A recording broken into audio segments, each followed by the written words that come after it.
Welcome to our adult leader training for PAC Northwest events. And specifically, this one is for our Journey to Mosaic for Youth that's coming up just a couple of weeks. We have set out as a youth commission to increase the safety and quality of leaders that are going to be at our events. And so we put together a training in order to accomplish that. And that's what you're a part of now.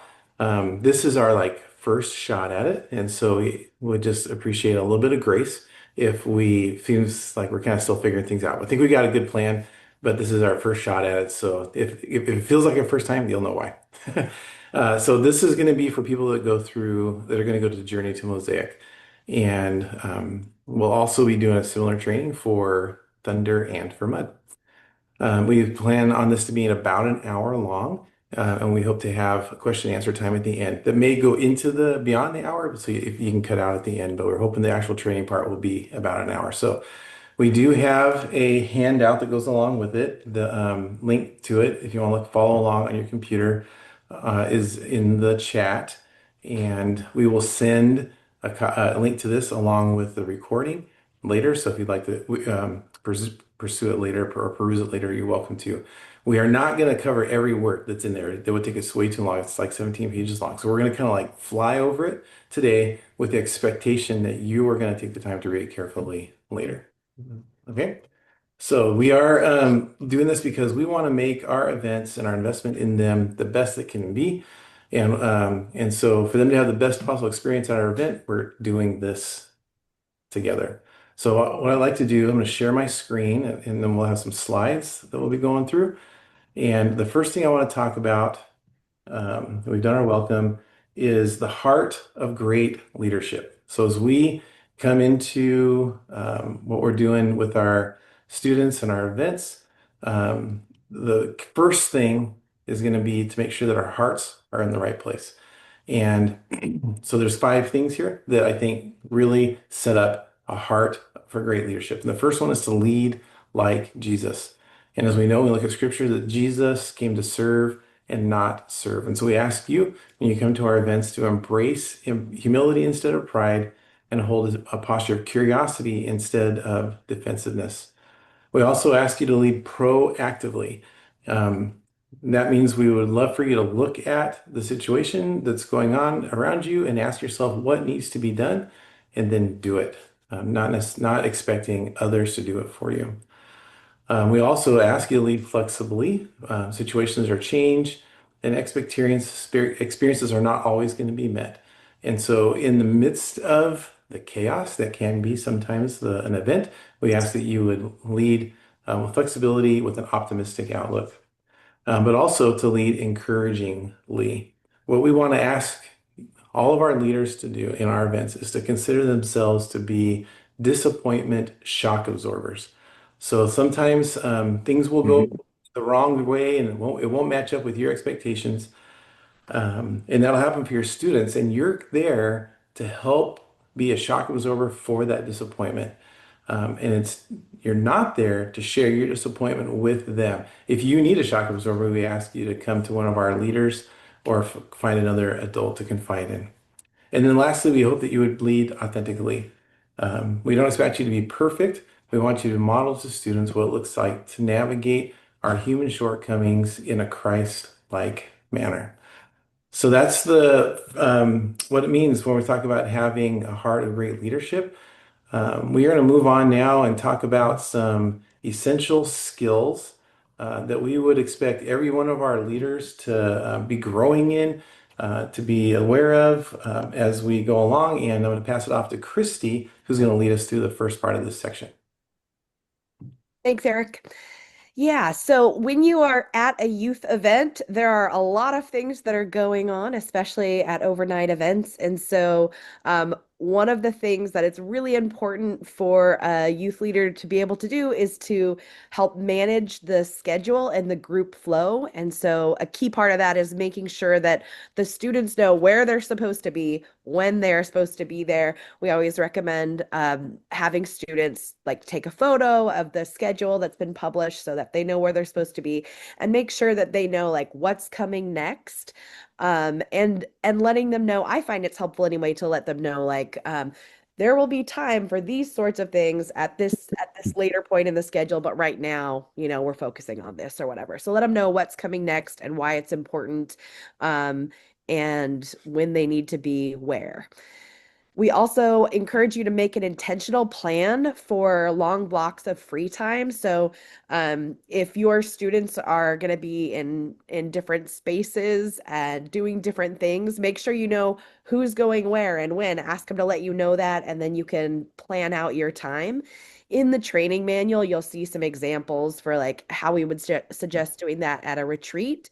At our Youth Journey to Mosaic event, there's not going to be as much kind of free time space, but if there is a space where kids are going to be going in different places, or when we're back, at the hotel and people aren't necessarily heading to bed yet, make sure you know where students are and make sure that you are going to engage with them so that every student's getting checked in with and you have an idea of where they are, and not just where they are physically, but also where they are spiritually, emotionally, how things are going.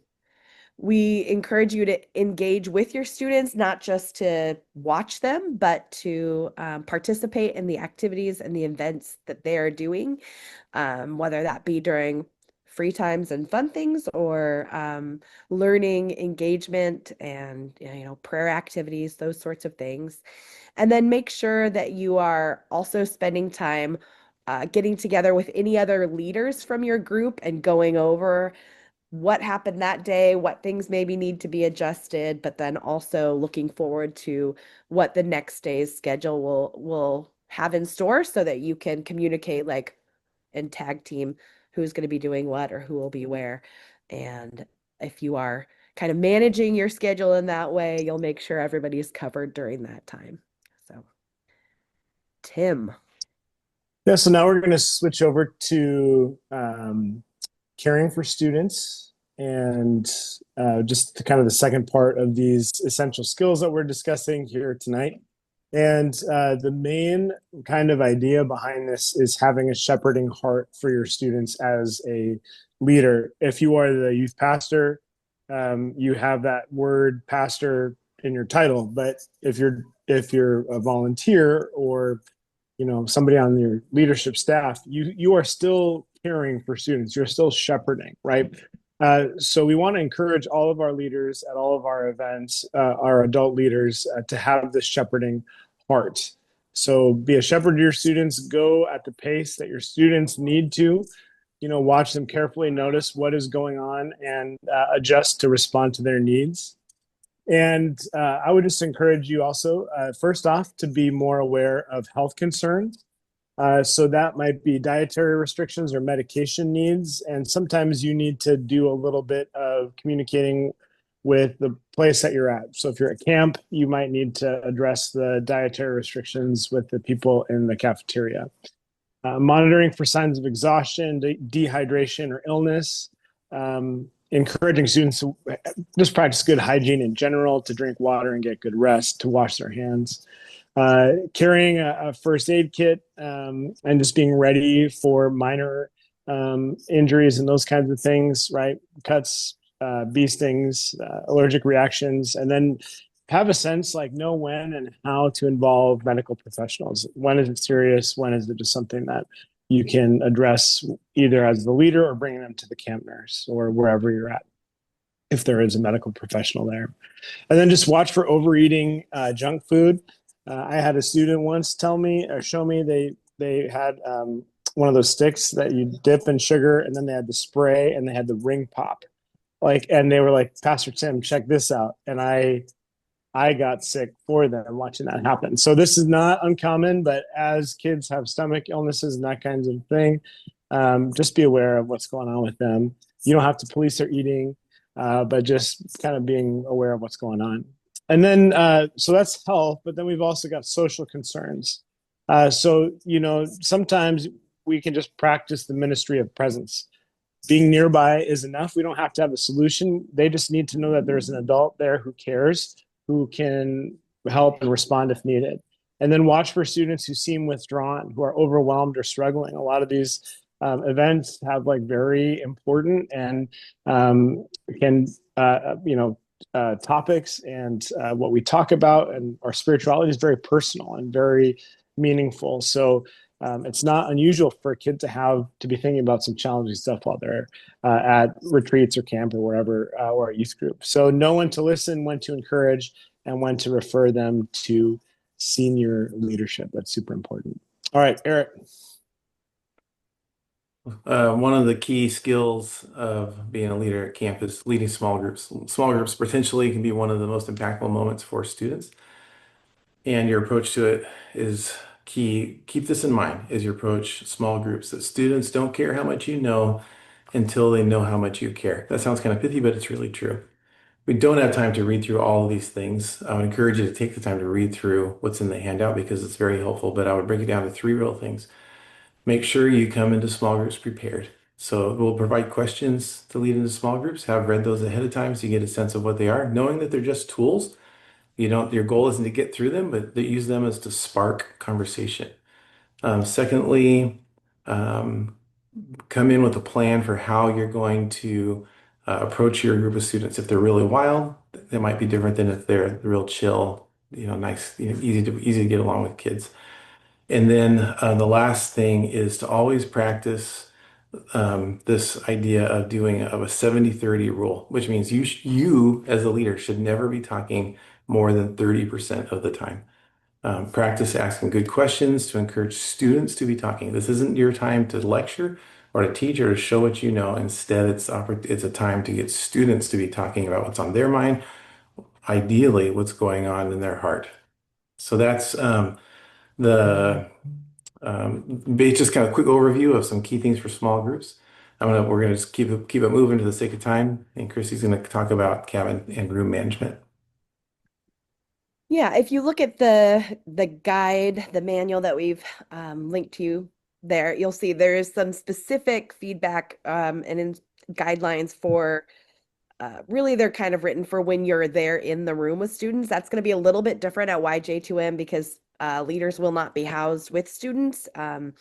And so you won't have to worry about positioning yourself in the center of the cabin, but you definitely still want to make sure that you're establishing reasonable expectations early on so that students know your expectations, that they be quiet, that people are not going to be able to hear them, from outside of their room, that you're going to need to make sure that they're up and ready on time, especially since you're not going to be there in the room with them, and make sure they have a way to set an alarm and all of that stuff. So that will be helpful there. Make sure that they know if there are rules that are set about device use, phones, tablets, whatever. They know when that's appropriate, when it's not, what type of use is appropriate. We would encourage you as you're coming as a group to be establishing like cultural guidelines, and we suggest using we language for that. These are things our community embraces. These are things our community avoids. We don't speak to each other in that way to create ownership and belonging. And if there is an issue, rather than waiting until something is really problematic within your group, how people are interacting with each other or within a housing situation, just make sure that you address that like quickly. It doesn't have to be a really big deal at first. They're not like in super trouble or anything, but addressing it really early on and saying, hey, this is the expectation. This is what we need from you, allows the student to succeed, hopefully early on, or allows you to apply consequences if necessary, because the expectations have been made really clear early on. So there's some examples of what that can look like in that. And we're going to let Tim walk through some advice for navigating those difficult situations should they arise. Yeah, so the mindset behind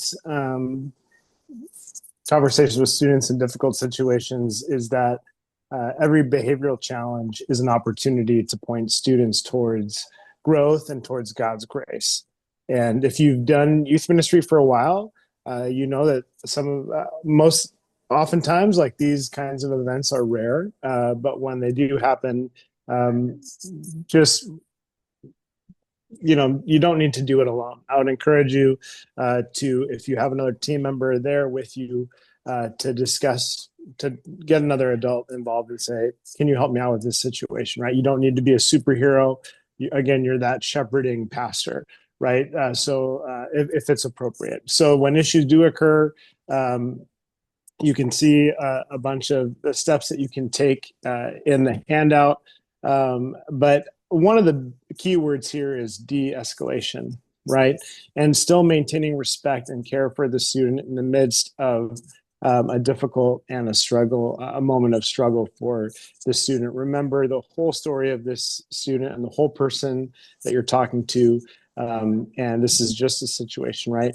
And also know your limits, right? So some situations will require senior staff intervention, and those so again, when you need help, don't be afraid to ask for it.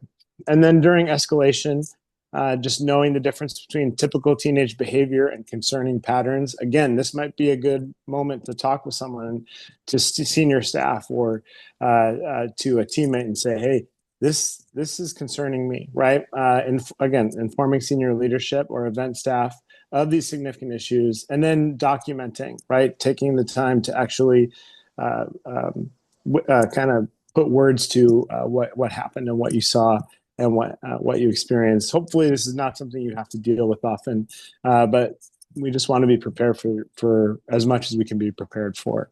Eric, go ahead. So last, just on these general skills, we want to speak to planning for follow-up. This is probably really mostly for like the primary youth leader of a group, but it could be useful for all the volunteers as well. And we have kind of in the handout some guides for what to think about before the event, just as you start to depart for the event, follow up, and some practical tools for those things. So they're all there. I'm going to encourage you to review that, especially if you are the primary leader for the event, um, so that you can, as a team, before you kind of come up with a plan together. But we're not going to take the time to walk through it in detail, other than to just encourage you to come to any of our events, especially our Journey to Mosaic, with a plan for follow-up. That's going to wrap up our section on basic skills or essential skills. And we're going to move on to a new section for Christy will take it from there. Yeah, so we want to ensure that any of the youth events that we are doing are creating physically, emotionally, spiritually safe spaces because we think that is the context wherein students can connect with God and with others and experience personal growth. We also don't take lightly that parents are really engaging in a high level of trust when they send their kids off on a bus or in a van with you and whatever, what other leaders are there. And so we want to make sure we honor that trust. And because of that high desire for all forms of safety, we have set forth some guidelines that we're going to require all of our leaders abide by. And it starts with making sure that all leaders have an age, a maturity level, and a length of time having walked with Jesus that where they can be a leader to students, basically. They also will all have to have passed a recent background check and have completed this training or watched the video of it. And then we expect all leaders to abide by the guidelines that we're setting forth. And if they do not, we will dismiss them from the event because these are very, very important things. So, firstly, we're going to ask that at our events, all leaders uphold the physical safety and health of students. That means don't bring a student if they're sick. And if a student becomes ill at the event, we're going to get help from other leaders and isolate them from other people just to try and keep illness from spreading. If somebody is injured, you can seek assistance from the nurse if there's a nurse at the event or from event staff. We recommend that you carry with you or have with you a first aid kit so you can do things like ice packs and band-aids and stuff like that on your own. And then please make sure that you are not allowing and definitely not encouraging students to engage in unsafe behavior. That is a very typical thing that teens will do. It will seem fun, it will seem funny, but we want to make sure that we are keeping people safe and not allowing them to do dangerous things. Um, Next, we're going to move into a section on boundaries. Uh, it's it's very important that adults maintain and hold appropriate boundaries in their relationships with students, and those boundaries take on a variety of different shapes. So we're going to talk first a little bit about physical boundaries. Thanks. Yeah. So first off, just maintaining healthy physical boundaries. This is to protect the physical dignity of students and safeguard against sexual abuse. This is so important. And it's not just important for your main leaders, but it is important for every single leader that you bring with, regardless of experience or age, maturity level, whatever. We want to keep kids physically safe at all of our events. And so here's a few things that we'll highlight, but please take a look at all of the um, detailed encouragements there. So first off, a minor and an adult should never be alone together in a private location, especially in housing units. Right. So take a look at that section, but that's just as soon as you find yourself in that situation, and um, think of a way to kind of readjust where you are and take control of the situation so that you can be maintaining those healthy and important physical boundaries. Take a look at those bullet points there, but then also ensure that all physical contact is appropriate in nature and limited in duration. Um, I give a lot of high fives or fist bumps to all my students, and it actually turns into something that's kind of fun, right? Like kids know you as someone that they then they're like 19 and they come back from college and they still give you a high five. So it's fun. It's an easy way to connect.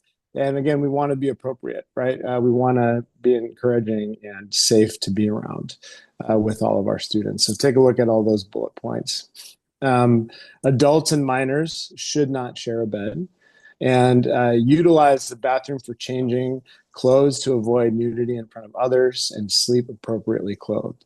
I know a lot of this sounds really obvious, but we want to make sure that we communicate these standards to all of our leaders and to do that with excellence for the purpose of keeping our kids safe. So Eric's going to talk about maintaining relational boundaries. Thanks, Tim. Also, I just want to add, just in general, with the safety policy, I just want to make us aware that we have these policies in place to keep our kids safe, but it's also to keep you safe and us safe. Mm-hmm. These are gonna, if we follow these well, you'll never be in a spot where if a student decides to make a false accusation, you'll be in a you'll be in indefensible position. So please follow these, not only to keep our kids safe, but to keep yourself safe, to keep our camp safe. So one of those another boundaries is relational boundaries, and this is really talking about making sure you understand what your role with the student is. We're here to be a shepherd to our students and to supervise them. We're not there to be their friends. We will be friends. We want to be friendly and have that connection with our students, but we're not their friends. We don't interact with them the same way that they will interact with their friends. And if you find that you're probably crossed over a relational boundary. And as well, you don't want to go beyond your scope of expertise. So don't try to be a therapist or a doctor. Don't try to be their parent. Instead, be their shepherd while you are at this event. And it pains me to have to say this, but we need to make it really clear that romantic interactions, including flirting between students and leaders, is strictly prohibited. And that should be obvious, but unfortunately, it's not. We've had to deal with it in the past. And so let's all just come together and realize that um, having kind of any romantic interaction or intent with with a student as an adult is completely inappropriate. And if you feel that or find yourself struggling with that, take care of it immediately. Talk to your leader. Talk to us. We'll help you be able to get through that as well. Christy, emotional boundaries. Yeah, it's important also to maintain emotional boundaries, which just help protect students from emotional harm and confusion. We need to make sure we're not treating students as our peers or as people who help us process our own experiences or emotions or personal problems. It's really common when you're talking with teens that situations that are coming up. I mean, we're helping shepherd them through a tumultuous time. And so it's common for like some of that past trauma or our own situations to come up. It's great to share authentically about maybe your own experiences, but make sure that you're asking, like, is this something I want to talk about for me right now, or is it something that I think sharing about will help? Will be helpful for my students to hear. And if your story, if you have a personal story that has some graphic content in it, like for instance, I've struggled with suicidality in my life. That's part of my story. And when I'm disclosing something about that to students, I would never say like I was going to, this was my plan and I had this, I speak really vaguely about it so that they know what I'm talking about, but it's not like, and then I had all the pills and then, like, because you don't want to be, you don't want to be giving students ideas. You don't want to be, like giving them graphic content about your trauma. So make sure that you're sharing authentically, but only sharing what they need. If you need to process, if you have your own stuff that's coming up, don't ignore those needs, but find other adults that you can reach out to. Reach out to adults, other adults from your church, reach out to event staff. We're here to help with those sorts of things, and we'd love to help you process.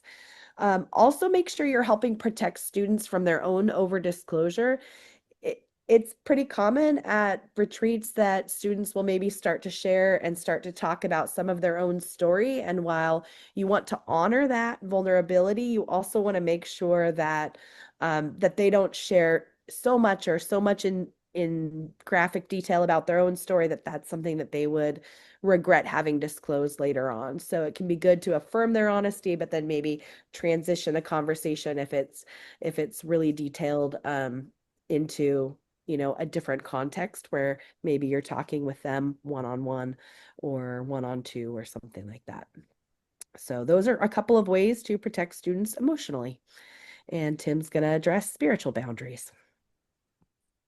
Yeah, so we really, again, just want these spaces to be healthy and God honoring youth ministry spaces, right, where kids are growing, and it's really hard to grow when spiritual abuse or spiritual manipulation is happening. And so just some really quick tips here is just meeting students where they're at. God is in process with each and every one of our students and knows more about each and every one of them than we ever will or could. So your students are in God's hands. So in that sense, we can trust God to do his God's work. So that means not pressuring students to make professions or commitments which they're not ready for. We're not condemning students' beliefs that don't align with orthodoxy. Kids are still learning. We're still learning. We're in process. Conversation and curiosity is good. Avoiding giving answers and solutions, encourage them to seek answers or solutions. This doesn't mean that if they say, can you answer this question about scripture? You can do that, right, from your perspective. But just again, we're shepherds here. We avoid spiritual manipulation. You can take a look at that. I think this is really key for these higher emotional events that are really exciting and really there's a lot of adrenaline, but shepherding, pacing, walking with students, right? Go back and ask them, hey, how was camp for you? And that one night was really special. Let's talk about it some more. And then these two asking permission ideas are great. Asking permission before praying out loud for a student, right? And these are not opportunities to send coded messages to students, but you're just entrusting them to God. You're lifting them up to God, and you're asking for the Lord's will in their life, and that is awesome. And then also ask permission before laying hands on another person to pray for them, right? And if they say no, it's okay. It's not because they don't like you. It's just maybe they just have never done that before and aren't really sure about doing that. So just having this shepherding mentality, I think again is so important in maintaining healthy spiritual boundaries. All right, I'm going to try to tackle the challenging topic of reporting instances of suspected, disclosed, or observed abuse. So this training is going to kind of cross the bridge a little bit between what happens at our events, like Youth Journeys Mosaic, and what might happen in your youth ministry at your local church. Hopefully, this will be helpful in both situations. So the first question is to ask or answer the question, what is child abuse? Christy spoke to it earlier, but just to reiterate, that child abuse includes sexual abuse and sexual exploitation, injury that causes harm to a child's health, welfare, or safety, or neglect or maltreatment. So there's a lot there, and so you can see that child abuse can be fairly all-encompassing. So the next natural question is, what if I'm not certain? What if I think I might see child abuse, but I'm not sure? So what I want to be clear is our policy is that all adults working with minors have a duty to report known or suspected child abuse. Whether or not you, by the view of the state, are a mandatory reporter, we expect you to consider yourself a mandatory reporter when you are working with students at our events. And so the answer to that question, what if I'm not certain, is that if you have a reasonable cause to think that the abuse may have happened, you should definitely report it. And in the context of our events, that would mean as a volunteer, go to your leader first, and then they would you together would probably come to one of us, one of the people that are helping to lead the event, and we will work with you to file a report. But legally, if you file a report in good faith, you're protected from civil liability, which means you shouldn't be able to be sued. And also, the people that are answer the hotlines can also be really helpful. If you suspect abuse, you call up and say, "I think this is abuse. What do you think?" They will help you to determine if you need to actually file a report. So the answer to the question, if you suspect it, it's probably time to talk to somebody to file a report. So along this same kind of part, then you might want to see, we would ask ourselves, how might I discover or come to suspect abuse? There's a few different things there. So there's potential warning signs of grooming and inappropriate behavior. And here's the thing is that abusers, they often get away with abuse because they do not seem like an abuser. Statistics show that abuse most often happens with someone that's familiar to the person that's being abused.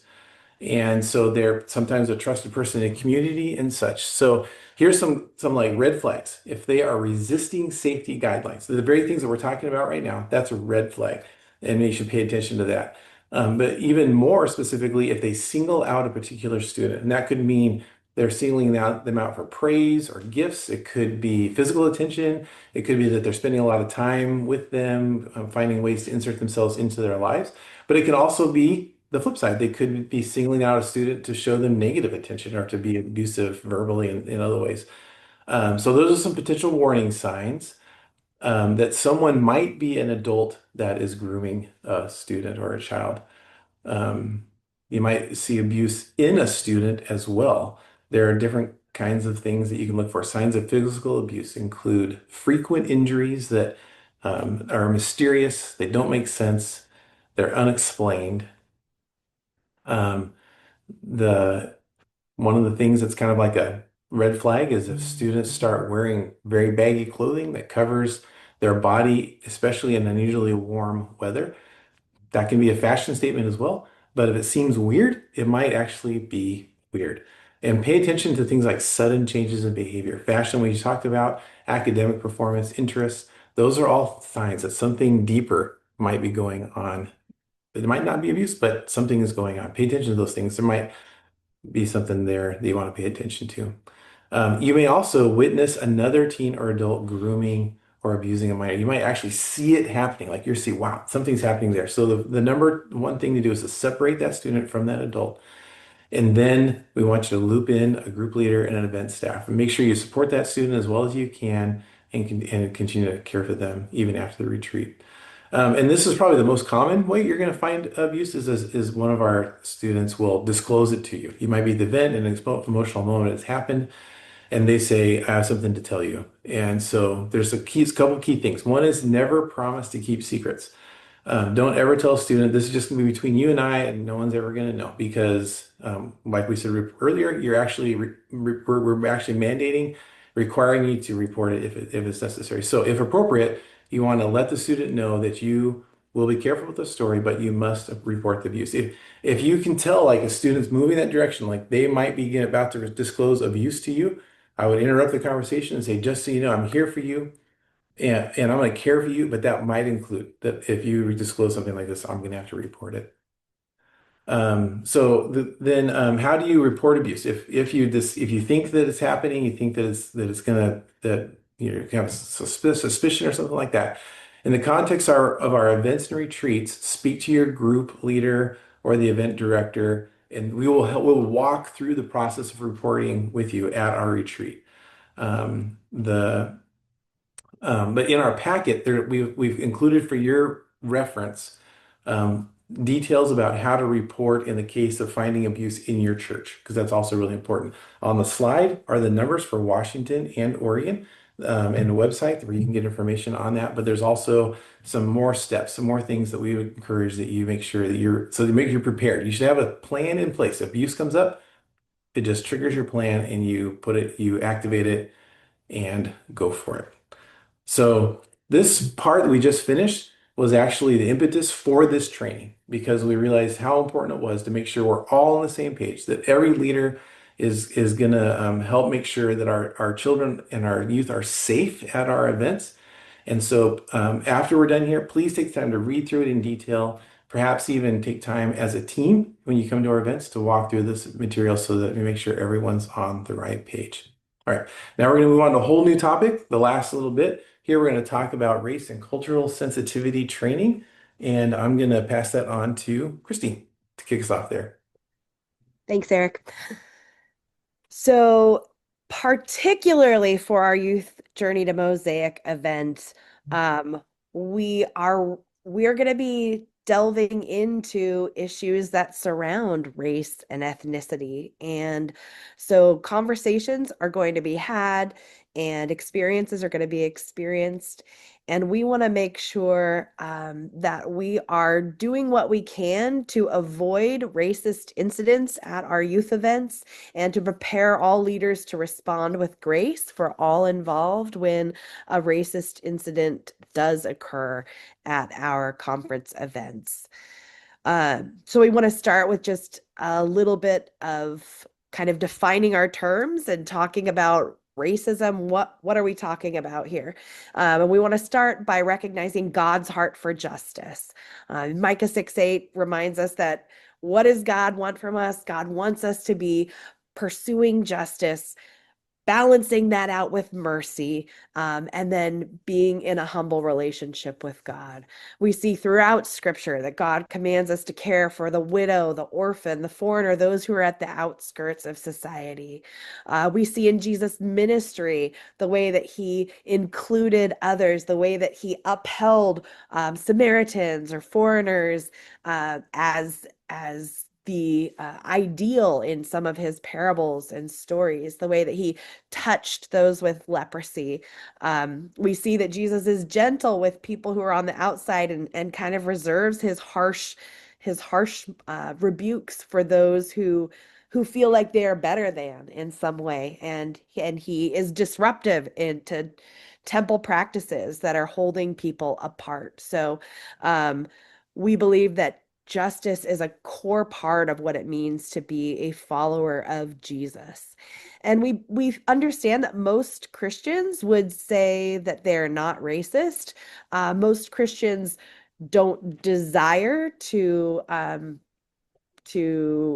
promote or support racism, but a lot of the times there just isn't an understanding of what we're talking about when we're talking about racism, because we're not just talking about an individual having a dislike of people based on their race or their ethnicity, but we're talking about a society in which we have hundreds of years of racist policies and ideologies that have crept into the systems that our nation has built, and that impacts the way that we think, that impacts our assumptions, that impacts our language, that impacts outcomes that people experience based on race, based on ethnicity. And so we want to acknowledge that.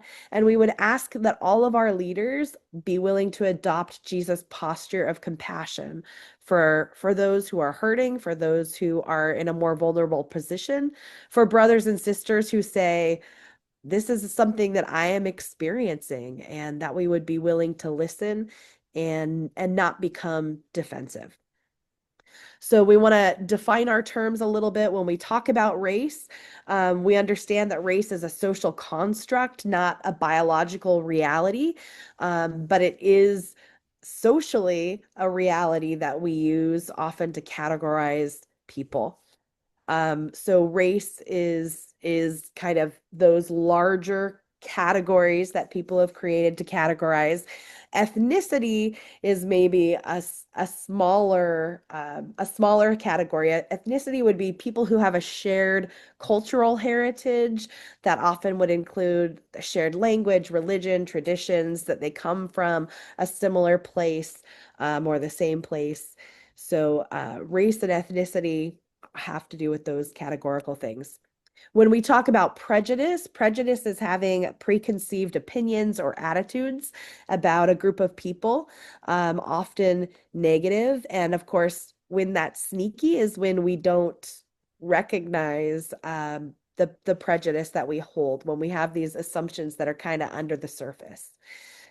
Discrimination then is actions that are taken based on prejudice that negatively affect someone else, another person or another group of people. We define racism, as we talk about it, as prejudice being partnered with power. Racism is a system of advantage that's based on race. It can be individual racism that is discriminating against others in a personal way.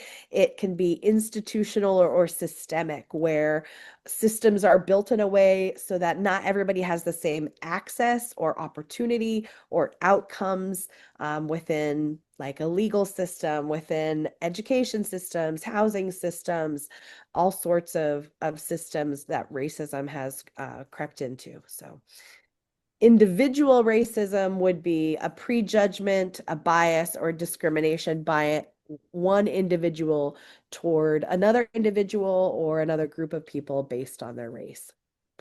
So it's important that we acknowledge the impact that racism has on our students. Clearly, it's going to negatively impact the emotional health of those who are experiencing racist incidents or comments. It's going to impact self-esteem and identity formation. It can have a negative impact on academics or social experiences.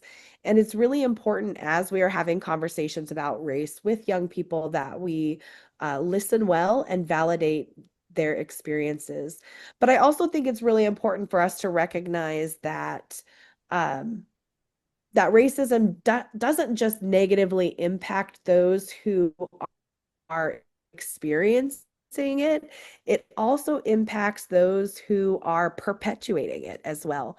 And anytime the voices, experiences, wisdom, perspective, knowledge of any group of people or any individual person is silenced or finished within our world and within the kingdom of God, we are missing out on so much of the contributions that we could be receiving. And so it's important to recognize that just across the board, there's a lot of damage when we allow racism to exist within our communities.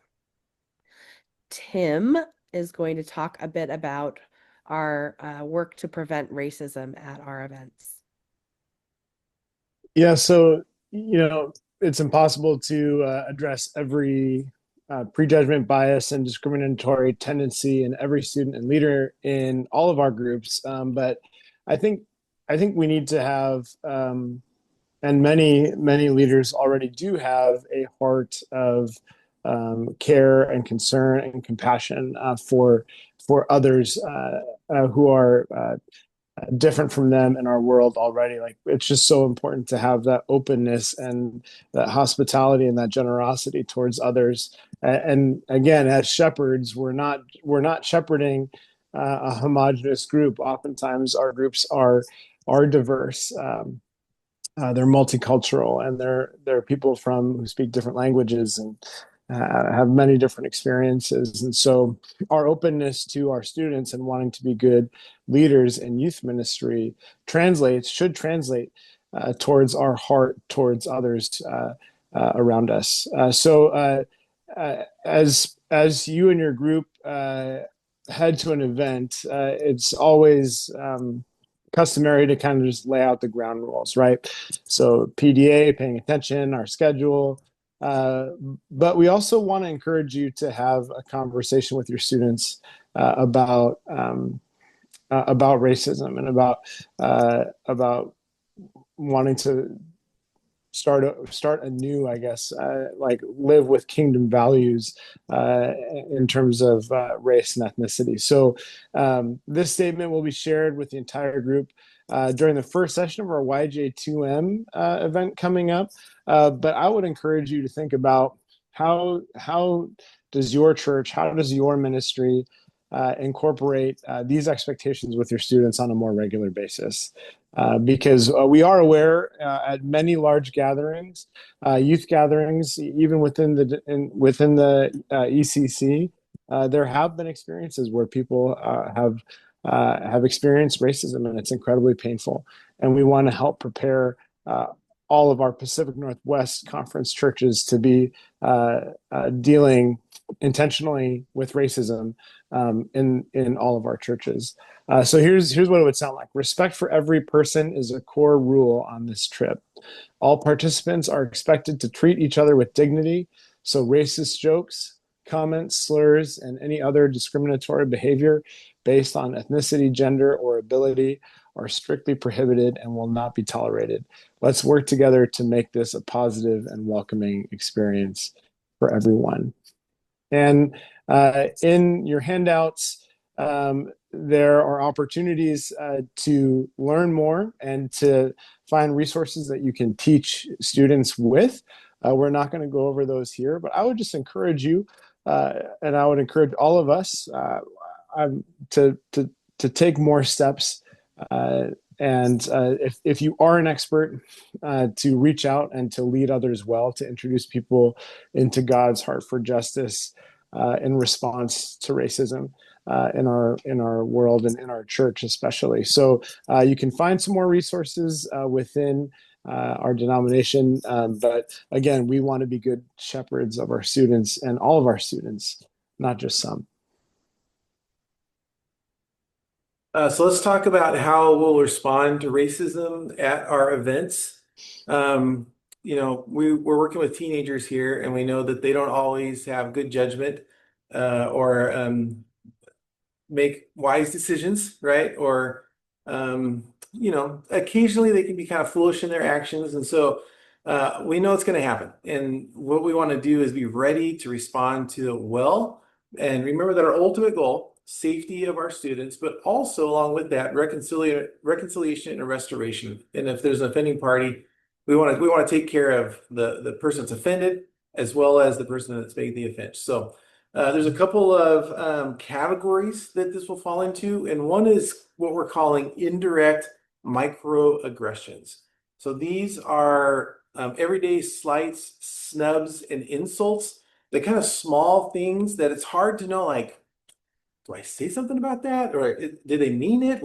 I don't know. Was that just like one of those weird, like teenage slang words that I don't understand that's from TikTok? It's that kind of thing. And what I would encourage you to do is if you think you hear something or you see something, let that be a flag, let that be a warning. Don't go, probably not. Instead, jump into the middle of it and practice strategies for interrupting. So jump in there and interrupt that process. And while you're doing that, it's really important to assess the safety and the context. What's going on here? And then in that context, it's easy to take a moment to remind the students that what we're here for, what that statement we said before, that we're not going to tolerate any kind of discriminatory behavior, but we're all here to help everybody to have a great experience. And if you discern it's not something that needs to be requires like a disciplinary action at that moment, you can always be sure to warn them that if you see the behavior continue, a more severe follow-up will happen. So that's those microaggressions. The next category is direct racist comments or actions. There's some examples there in your handout. So if you see that, if you can tell like somebody is actively practicing racism, whether they mean to or mean it to do it or not, and someone else is being hurt by it, immediately jump in and take care of the student that is being targeted.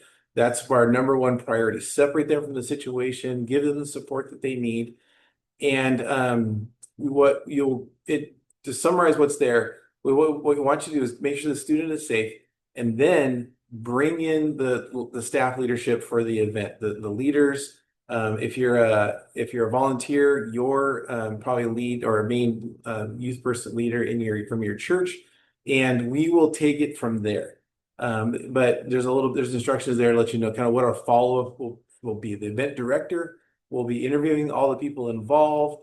If necessary, we'll notify parents what's going on, and then we will determine consequences and follow up.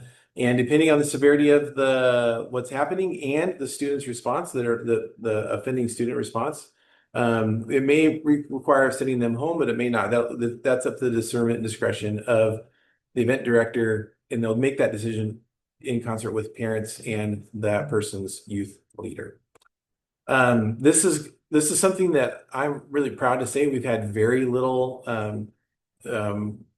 incidents to have to deal with in our conference. And I think it's because we are good friends and we come with a mindset of like we want to really make sure everybody has a great event. And hopefully we won't ever have to deal with like an overt racist situation. But we want to make sure we're prepared and we're all on the same page in case that does happen. We've only been able to take like 15 minutes to carve out to talk about this today. I would really encourage you, if you haven't already, to go deeper and go to covey's.com and under the training tab, watch this webinar called "And They'll Know We Are Christians by Our Love, Integrating Racial Righteousness Within Next Gen Ministry." Our friends Veronica and Dominique Gilliard did an excellent presentation that's very practical and helpful for every church and every leader, no matter where you are and how you feel about racial righteousness. That will be a helpful video to you. It's an hour, so if you have, I'd encourage you to take some time. It's not required, but take some time to watch that video. You'll be glad that you did. Okay, we're going to wrap up and kind of just summarize what we have been talking about with this statement. By serving faithfully together, we will have a great event, giving Jesus the best opportunity to work in our students' lives. And the key there is serving, that heart, that attitude of humility and shepherding that we talked about earlier, faithfully, which is just following God to do what He's asked us to do next, whether or not we feel like we're ready to do it, and doing it together as we collaborate, we come together and we lock hands in ministry. God's going to use those opportunities to make something amazing happen in students' lives. So that's going to bring us to the end of our formal presentation. And look at that. We did it in less than an hour. So good job, Tim and Christy and me, I guess, at that. So we will take a minute now to just have a bit of Q&A. If there's any questions about any specific points or circumstances that you imagine that would come up that you want some insight on, that's what we're going to take some time to do now. So if you need to go, feel free.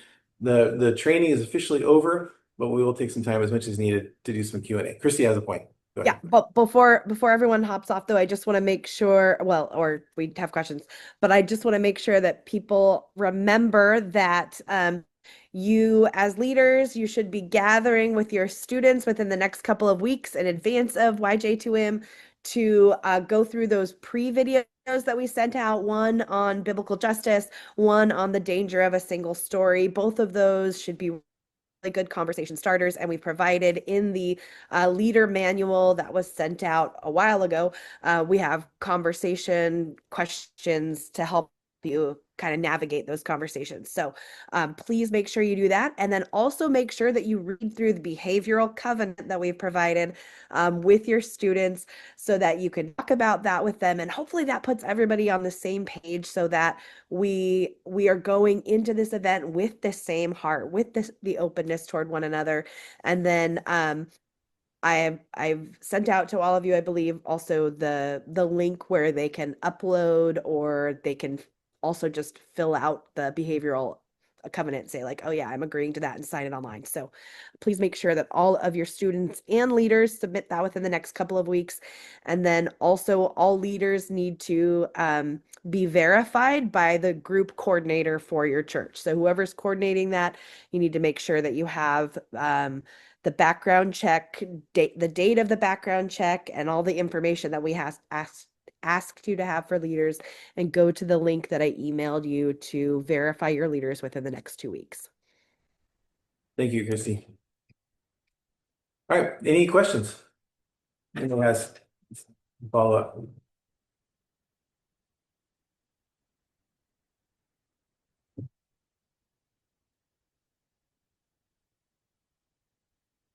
I don't see anybody unmuting. So that must mean that we just nailed it. We got all the questions figured out. Is there a question in the chat? Someone's just thinking, well, thank you very much for that. This is good. So if you do have any questions following tonight, we would invite them through email or text or phone call at any time. And if you have any follow-up you would like to say, you know what, it might be good to include this, or maybe this part was a little unclear, especially as you go through the document, let us know. Because like I said, this is kind of like our first attempt to try to provide this kind of training for our leaders. We hope that it'll just make our events, especially Youth Journey and Mosaic, really good opportunities for our students. So with that, I'll ask Tim and Christy if they have any final words you'd like to share before we wrap up. No, I just wanted to say I'm really excited for YJ2M, but I'm also just in general just incredibly encouraged at the way that our conference connects together and does ministry together. And so I look forward to Mud and Thunder and Unite, and any opportunities that our church has or that I have to connect. Just means so much to me. So thank you for just all that you do, even if we don't know each other well. I have a sense of what you're doing in your church and what God is doing through you. And I just want to encourage you and remind you that we are a part of this greater body as we try to lead and serve faithfully with all of our youth. I know that the Lord is moving in the Pacific Northwest Conference. And so I'm excited to see God do that again at YJ2M. I'm excited for Mud and Thunder this fall. And I'm just excited to get to know our conference leaders better, and I just really trust that God is holding all of this in His hands. So, thank you so much for what you do. Yeah, and please be praying for our event as we're leading into it. This is a first time for us to do a youth Journey to Mosaic type event. And as we're still kind of finalizing all the details and bringing everyone together, we're super excited to have, I think it's around a little bit over 70. I think we're just over 70 people that registered, which, yeah, at first we were going to do it for 50, thinking that's about what we'd get, but we had to let in more folks, so that's really exciting. Yeah, the week before registration closed, we had like 7.